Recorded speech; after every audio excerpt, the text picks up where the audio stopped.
সরকার প্রধানকে আন্দোলনকারীদের সাথে আলোচনায় বসার আহ্বান জানিয়েছেন দেশের বিশিষ্ট ৩০ নাগরিক। দ্রুত কমিশন গঠন করে কোটা সংস্কারের দাবিও তাদের। তারা বলছেন রক্তক্ষরণ রোধে আর দেরি করা ঠিক হবে না। অন্তরা বিশ্বাসের প্রতিবেদন। সরকার ও কোটা সংস্কারের দাবিতে আন্দোলনরত শিক্ষার্থীদের যাওয়ায় কোনো বিরোধ নেই। তবে কেন এত ভোগান্তি, কেন এত সংঘাত, কেনই বা সময়ক্ষেপণ, কেনই বা ঝরে গেল ছয়টি প্রাণ?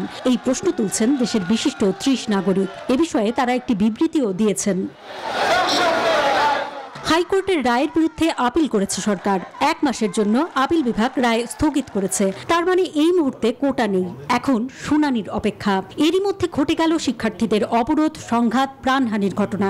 এই হত্যাকাণ্ডের বিচারের দাবি জানিয়েছেন দেশের ৩০ বিশিষ্ট নাগরিক। সরকারের দৃষ্টিভঙ্গি এবং আন্দোলনকারীদের দৃষ্টিভঙ্গি উদ্দেশ্য তো এক।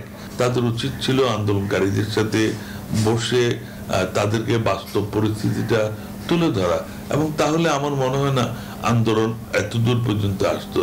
তারা বলছেন দেশের পিছিয়ে পড়া জনগোষ্ঠীর জন্য কোটা প্রয়োজন, নইলে বাংলাদেশ বিশ্বের টেকসই উন্নয়ন লক্ষ্যমাত্রা থেকে পিছিয়ে পড়বে। সমাজের কিছু মানুষ অনগ্রসর রয়ে যায়, পিছিয়ে থাকে।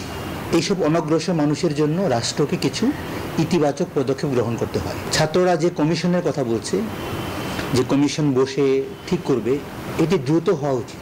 প্রধানমন্ত্রী যদি এই ছাত্রছাত্রীদের সঙ্গে বসেন, এটা দ্রুতই সমাধান সম্ভব। তারা বলছেন নারীদের জন্য কোটা প্রয়োজন, কোটা থাকতে হবে বিভিন্ন জেলার জন্য। এছাড়াও বাস্তবসম্মত বিচার বিবেচনা করে মুক্তিযোদ্ধা কোটার হার কমিয়ে আনা প্রয়োজন। বিভিন্ন রাজনৈতিক প্রতিপক্ষ যেভাবে তার সুযোগ নিতে শুরু করেছে, সেক্ষেত্রে আমি মনে করি যে আমাদের বঙ্গবন্ধু কন্যা, তিনি যদি তাদের সাথে দেখে কথা বলেন, তাদেরকে এক কাপ চা খাওয়ান এবং তাদের কথা শোনেন, সে অনুযায়ী ব্যবস্থা নেন, তাহলে আমি মনে করি যে এই সমস্যা একদিনের মধ্যে সমাধান হতে পারে। মানুষের মৃত্যু কোনোভাবেই কাম্য নয় বলে জানিয়েছেন তারা। নিজ স্বার্থ হাসিলে কোনো পক্ষ যেন শিক্ষার্থীদের কোটা সংস্কার আন্দোলনকে ব্যবহার না করে, সেই আহ্বানও জানিয়েছেন দেশের বিশিষ্ট নাগরিকরা। আর কোনো সহিংসতা নয় কোনো মৃত্যু, নয় কোনো ধরনের ভোগান্তিও। এটাই এখন চাওয়া সাধারণ মানুষের। আর যারা বিশিষ্টজন আছেন তারা বলছেন এই সমস্যার সমাধান সম্ভব একেবারে শান্তিপূর্ণভাবে, সেদিকেই এখন এগোনো উচিত। অন্তরা বিশ্বাস, নিউজ 24, ঢাকা।